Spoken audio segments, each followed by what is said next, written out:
उत्तराखंड की 5 सीटों के नतीजे ईवीएम में कैद। 4 जून को आएंगे चुनाव के नतीजे। प्रत्याशियों के भाग्य का होगा फैसला।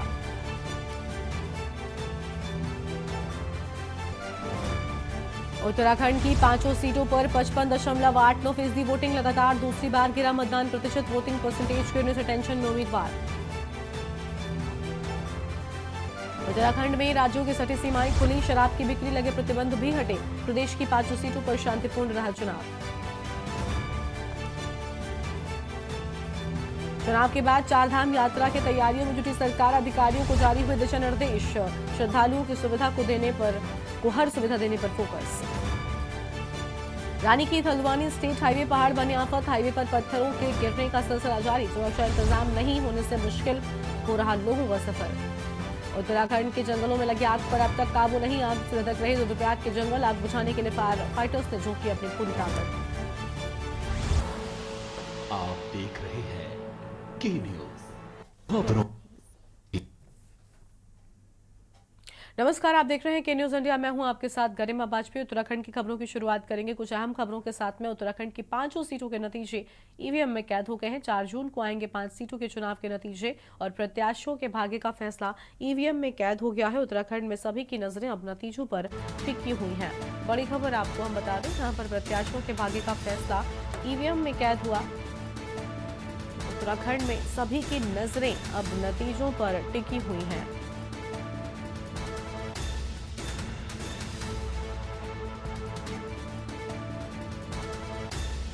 चार जून को 5 सीटों के चुनावी नतीजे सामने आ जाएंगे। प्रत्याशियों के भाग्य का फैसला ईवीएम में कैद हो चुका है। यहाँ हम खबर आपको हम बता रहे हैं, उत्तराखंड में सभी की नजरें अब नतीजों पर टिकी हुई हैं।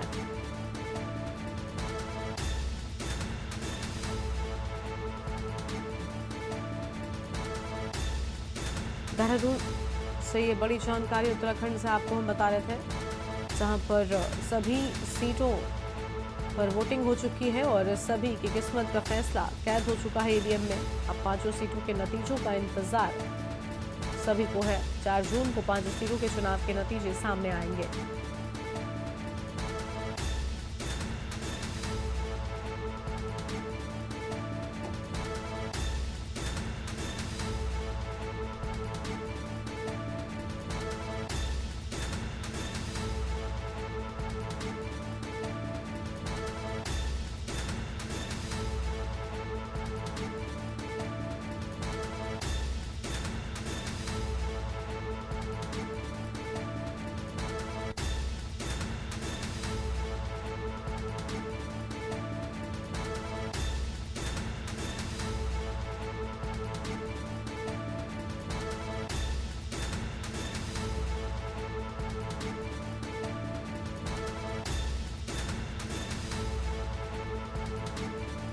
तो यहाँ हम खबर आपको हम बता दें, उत्तराखंड की 5 सीटों के नतीजे ईवीएम में कैद हुए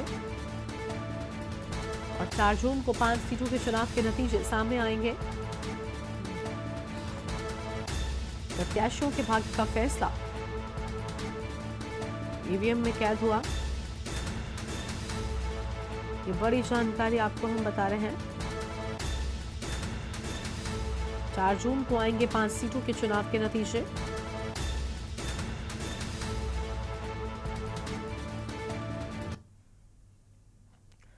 और अगली खबर देहरादून से है, जहां पर 2019 के मुकाबले 2024 में कम मतदान होने की बात सामने आई है। उत्तराखंड की 5 सीटों पर 55.89% वोटिंग। लगातार दूसरी बार गिरा मतदान का प्रतिशत। वोटिंग परसेंटेज गिरने से उम्मीदवार टेंशन में नजर आ रहे हैं। तो वोटिंग परसेंट गिरने से उम्मीदवारों में टेंशन नजर आ रही है।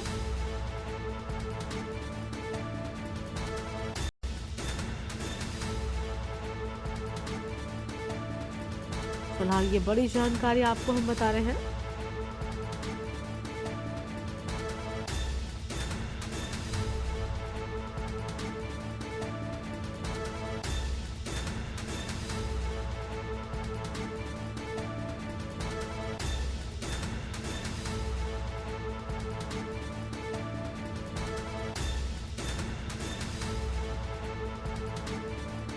तो ये बड़ी जानकारी आपको हम बता दें,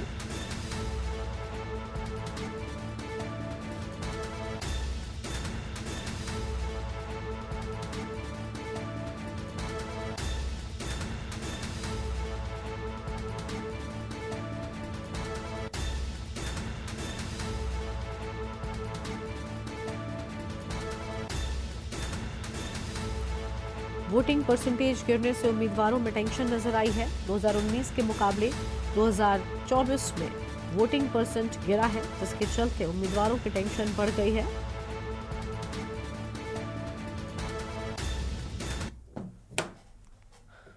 आगे बढ़ते हैं खबरों की ओर। देहरादून से खबर, जहां पर उत्तराखंड की राज्यों से सटी सीमाएं खुली हैं। 400 मीटर में शराब की बिक्री लगे प्रतिबंध भी हटाए गए हैं और प्रदेश की 5 सीटों पर शांतिपूर्ण रहा है चुनावी मतदान। उत्तराखंड की सभी 5 सीटों पर मतदान पूरा हो चुका है।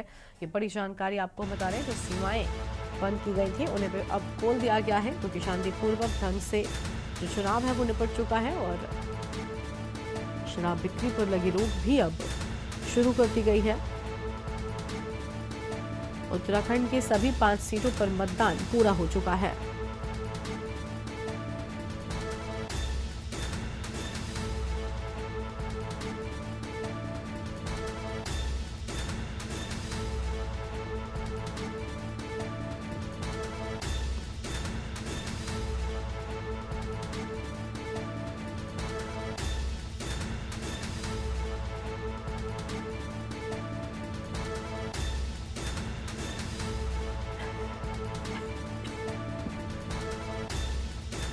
तो प्रदेश की 5 सीटों पर शांतिपूर्ण मतदान पूरा हो चुका है। 5 सीटों पर मतदान हुआ है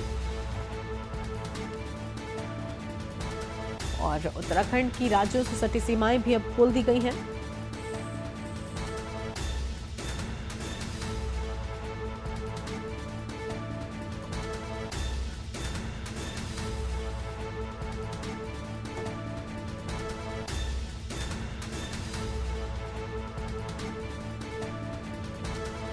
फिलहाल ये बड़ी जानकारी आपको हम बता दें, जहां पर 400 मीटर में शराब की बिक्री पर लगे प्रतिबंध भी हटा दिए गए हैं।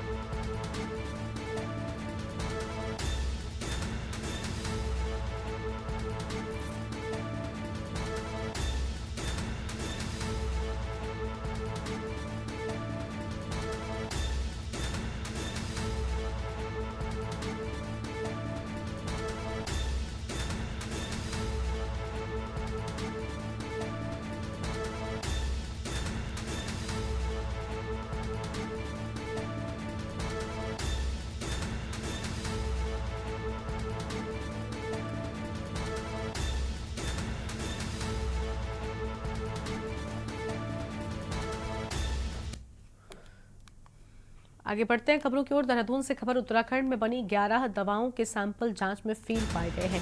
9 दवा कंपनियों के लाइसेंस निलंबित भी कर दिए गए हैं और ये दवाएं बाजार से भी वापस मंगा ली गई हैं। CDSCO की ओर से नियमित सैंपलिंग की जा रही है। देश भर में 931 सैंपलों की जांच, 66 दवाएं जांच में फेल होने की बात सामने आई है। SVP लाइफ साइंसेज की डाइक्लोमाइन हाइड्रोक्लोराइड जांच में फेल और जिंटामाइसिन व मिथाइल कोबालामिन इंजेक्शन जांच में फेल होने की बात सामने आई है। मैनकेयर लैबोरेटरीज की कोट्रेमोकासोजोल सिरप जांच में फेल हुई और कैवेंडिस बायोफार्मा में बनी ओमेप्राजोल डोप्रोरिडोन दवा फेल होने की बात सामने आई है। तो कुछ दवाएं टेस्ट में फेल हुई हैं, बड़ी जानकारी आपको हम बता रहे हैं। मैनकेयर लैबोरेटरीज को जांच में फेल होने की बात और कैवेंडिश बायोफार्मा में बनी दवाएं भी फेल हुई हैं। देहरादून से खबर, उत्तराखंड में बनी 11 दवाओं के सैंपल जांच में फेल हुए हैं। उत्तराखंड में बनी 11 दवाओं के सैंपल जांच में फेल हुए।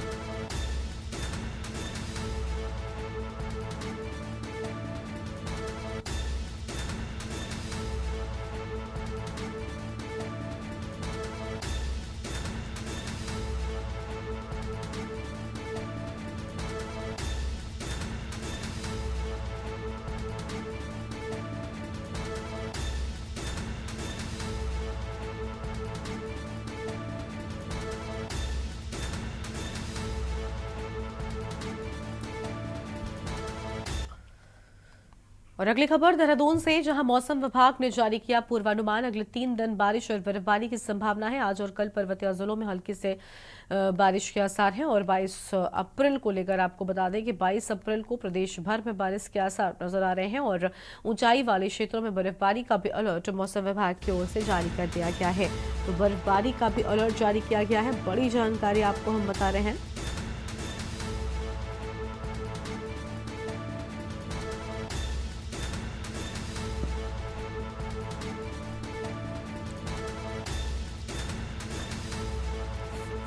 बाईस अप्रैल को प्रदेश भर में बारिश का अलर्ट। बड़ी जानकारी। और अगले दिन बारिश और बर्फबारी की भी संभावना नजर आ रही है। आज और कल पर्वतीय जिलों में हल्की बारिश के आसार हैं।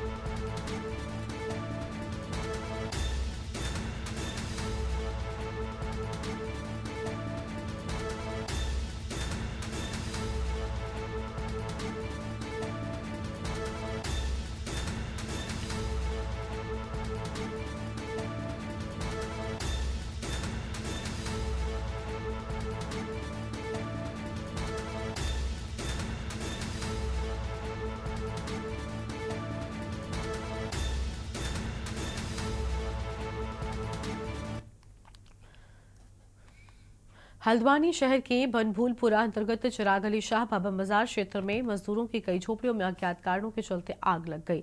आग इतनी विकराल थी कि तेज हवा से कुछ ही देर में आग की लपट एक झुग्गी से दूसरी और फिर कई झुग्गियों तक पहुंच गई। और आप देख सकते हैं कि उसके बाद नजारा क्या था। घटना के संबंध में जानकारी मिलने के बाद दमकल विभाग और पुलिस की टीम मौके पर पहुंची। कड़ी मशक्कत के बाद आग पर काबू पाया गया है।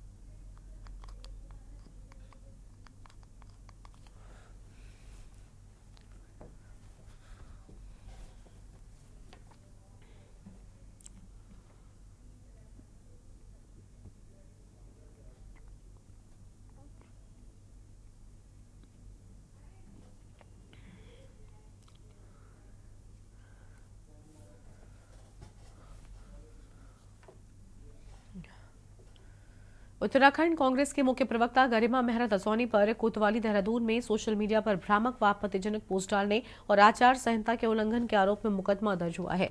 भाजपा आईटी विभाग के प्रदेश संयोजक अजीत नेगी ने कोतवाली पुलिस को शिकायत करते हुए कहा कि कांग्रेस प्रवक्ता ने फेसबुक पर आपत्तिजनक भ्रामक पोस्ट को प्रदेश सरकार और मुख्यमंत्री की छवि धूमिल करने के उद्देश्य से शेयर किया है।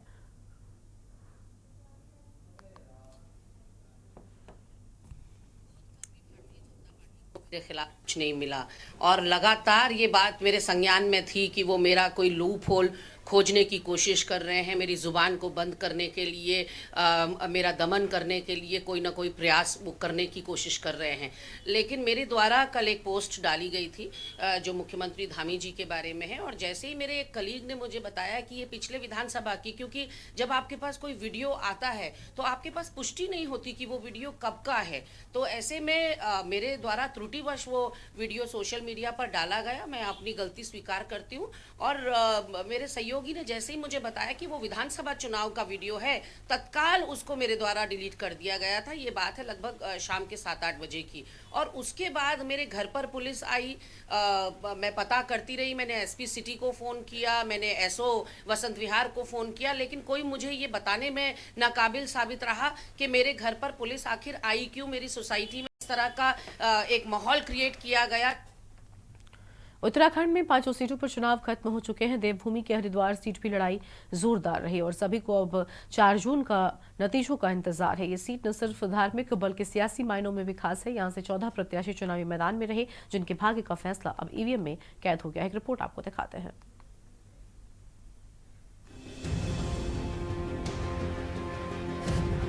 लोकसभा चुनाव के दंगल में उत्तराखंड की हरिद्वार सीट कई मायनों में बेहद अहम है। विश्व प्रसिद्ध और धार्मिक महत्व रखने वाला हरिद्वार संसदीय क्षेत्र की चुनावी जंग भी खास है। ये सीट कई मायनों में महत्वपूर्ण है। इस संसदीय सीट से 14 प्रत्याशी चुनाव मैदान में है। भाजपा कांग्रेस के साथ ही बसपा प्रत्याशी के साथ वहीं निर्दलीय प्रत्याशी भी चुनाव में साम दाम दंड भेद के साथ चुनाव जीतने की उम्मीद लगाए बैठे हैं। पहले चरण के चुनाव में प्रत्याशियों ने अपनी जीत के लिए सब कुछ झोंक दिया है। हरिद्वार लोकसभा सीट में भाजपा प्रत्याशी त्रिवेंद्र सिंह रावत ने कैडर वोट के साथ साथ जनता के बीच जाने में उन्होंने कोई कसर नहीं छोड़ी। 14 विधानसभा क्षेत्र में से 6 पर भाजपा के विधायक हैं। 3 में से 2 नगर निगम पर भाजपा के महापौर हैं, जबकि जिला पंचायत और सभी क्षेत्र पंचायत अध्यक्ष के पद भाजपा के पास हैं। वहीं कांग्रेस के पास हरिद्वार संसदीय सीट पर 14 में से 5 विधायक हैं। हरिद्वार नगर निगम मेयर पद पर कांग्रेस काबिज रही है, लेकिन जिला पंचायत और क्षेत्र पंचायत में कांग्रेस केवल सदस्यों तक ही सीमित रही है। 14 अप्रैल को ऋषिकेश में हुई प्रधानमंत्री नरेंद्र मोदी की जनसभा ने भी काफी हद तक टिहरी और हरिद्वार लोकसभा सीटों को साधने की कोशिश भी की थी।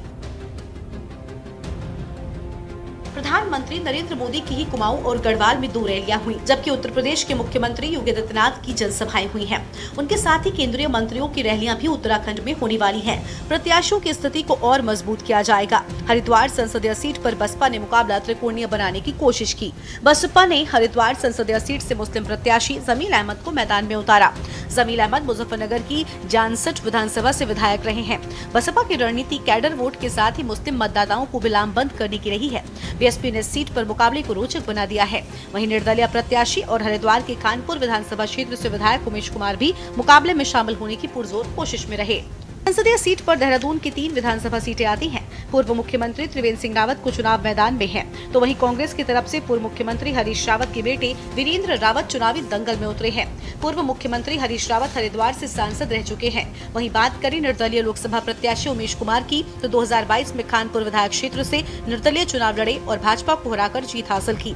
खानपुर विधायक तब से लगातार भाजपा और कांग्रेस के खिलाफ मुखर है।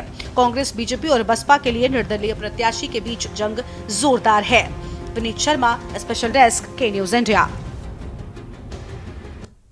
उत्तराखंड में 5 लोकसभा सीट में से एक टिहरी संसदीय सीट पर भी कल मतदान पूरा हो गया है। वोटिंग प्रतिशत गिरने से प्रत्याशी एक तरफ जहां टेंशन में है, तो वहीं आपको बता दें कि यहां से कुल 11 प्रत्याशी चुनावी मैदान में थे, जिनके भाग्य का फैसला अब ईवीएम में कैद हो चुका है। टिहरी लोकसभा क्षेत्र का चुनाव काफी रोचक रहा है। रिपोर्ट दिखाते हैं।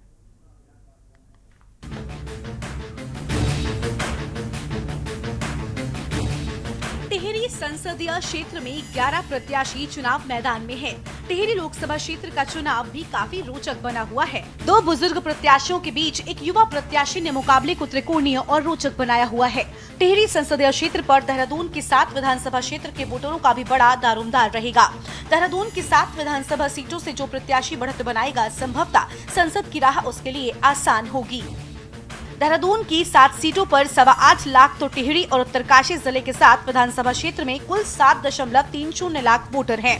नई टिहरी संसदीय क्षेत्र के अंतर्गत आने वाली 14 विधानसभा सीटों में से 11 पर भाजपा, 2 पर कांग्रेस और 1 पर निर्दलीय विधायक काबिज है। इस सीट पर भले ही 11 प्रत्याशी हों, लेकिन भाजपा के सिटिंग एमपी माला राज्य लक्ष्मी शाह, कांग्रेस के जोत सिंह गुनसोला और निर्दलीय प्रत्याशी बॉबी पवार के बीच कड़ा मुकाबला है। टिहरी संसदीय सीट से राजशाही परिवार की माला राजलक्ष्मी शाह 3 बार सांसद बन चुकी है और चौथी बार चुनाव मैदान में है।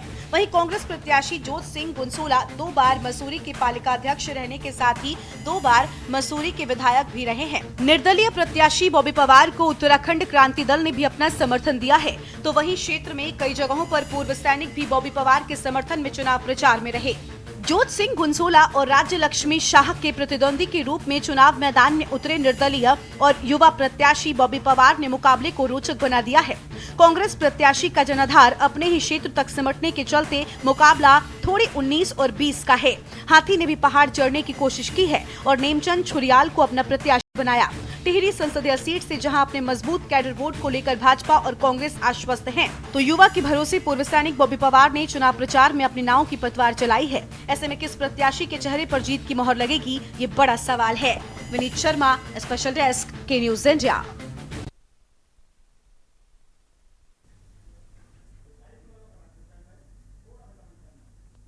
तो आपने देखा कि उत्तराखंड की सभी सीटों पर एक तरफ जहां वोटिंग हो चुकी है, तो वहीं अब लोगों को इंतजार उस दिन का है जब नतीजे सामने आएंगे और सभी प्रत्याशियों की किस्मत का फैसला सामने आएगा। इसी बीच एक बड़ी जानकारी सामने आ रही है हापुड़ से। पहले उसका रुख कर लेते हैं। हापुड़ से बड़ी खबर आपको हम बता दें, जहां पर शहर के गोल मार्केट के साड़ी के शोरूम का पूरा मामला है। साड़ी के शोरूम में भीषण आग लगने से मचा हड़कंप। उत्तराखंड की खबरों के बीच उत्तर प्रदेश के हापुड़ से यह अहम खबर आपको हम बता रहे हैं, जहां पर शहर के गोल मार्केट के साड़ी के शोरूम में आग लग गई। आग पर काबू पाने को लेकर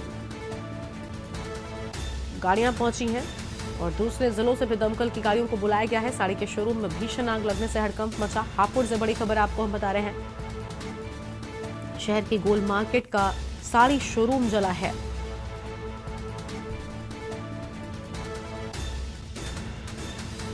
तो ये बड़ी जानकारी आपको हम बता रहे हैं, जहां पर दूसरे जिले से दमकल की गाड़ियां भी बुलाई गई हैं। हापुड़ से खबर, साड़ी के शोरूम में भीषण आग लगी है। यह अहम खबर आपको हम बता रहे हैं। और शहर के गोल मार्केट का साड़ी शोरूम जला। आग पर काबू पाने की कोशिश जारी है।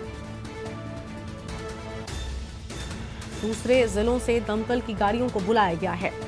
तो दूसरे जिलों से दमकल की गाड़ियों को बुलाया गया है। हापुड़ से खबर, साड़ी के शोरूम में भीषण आग लगने से मचा हड़कंप। तस्वीर आपको हम दिखा रहे हैं। आप देखिए, यहाँ पर भीषण आग लग गई। हापुड़ में साड़ी के शोरूम में लगी भीषण आग।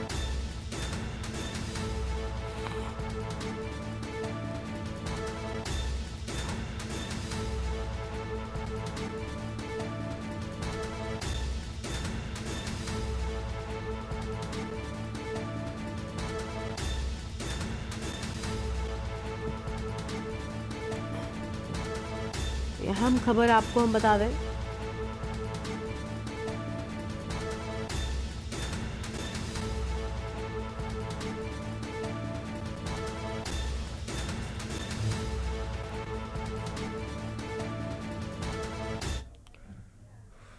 और अगली खबर रायबरेली से आपको हम बताते हैं। इसी बीच रायबरेली से भी एक अहम खबर, शॉर्ट सर्किट से राइस मिल में आग लग गई। तो शॉर्ट सर्किट से राइस मिल में लगी आग, अहम खबर आपको हम बता रहे हैं।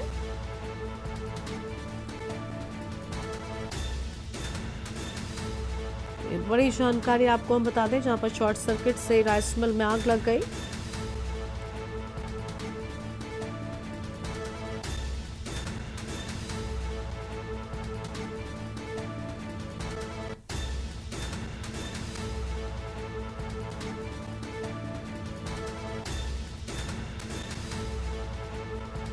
स्थानीय लोगों की मदद से आग पर काबू पाया गया है। हरचंदपुर थाना क्षेत्र के कस्बे की ये पूरी घटना है। ये बड़ी जानकारी आपको हम बता दें।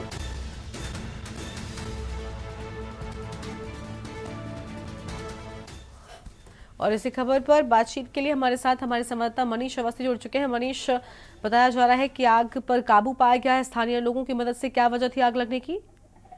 जी बिल्कुल, अगर मैं बात करें तो ये पूरा मामला हरचंदपुर थाना क्षेत्र के कस्बे का है, जहां पर एक राइस मिल थी और राइस मिल में अचानक जो गोदाम बना हुआ था, बोरे का गोदाम था, उसमें अचानक आग लग गई। आग इतनी विकराल रूप से का तो तांडव था, वो देख अगल बगल के लोगों में अफरा तफरी का माहौल हो गया। फिलहाल जैसे ही इसकी सूचना स्थानीय लोगों को लगी, उन्होंने तुरंत फायर ब्रिगेड को सूचना दी। लेकिन उससे पहले जो राइस मिलर थे, उनके वहां भी फायर ब्रिगेड का जो वो लगा था, वो टोटल उसी से ही उन्होंने आग पर काबू पाने का कोशिश किया। लेकिन और लगभग 80% आग बुझाने में कामयाब स्थानीय लोग और राइस मिलर हो गए। उसके बाद वहां पर फायर ब्रिगेड पहुंची और जो बची कुची आग थी उसको बुझाकर किसी तरह आग पर काबू पाया गया है। गरिमा, बिल्कुल, बहुत शुक्रिया मनीषा आपका अधिक जानकारी साझा करने के लिए। तो शॉर्ट सर्किट से आग लगने की बात सामने आ रही है और आप देख सकते हैं राइस मिल में भीषण आग लग गई। हालांकि स्थानीय लोगों की मदद से इस आग पर काबू पाया जा सका है। और उत्तराखंड की खबरों में फिलहाल इतना ही। आप देखते रहिए के न्यूज़ इंडिया। नमस्कार। आप देख रहे हैं के न्यूज़, खबरों का सारथी।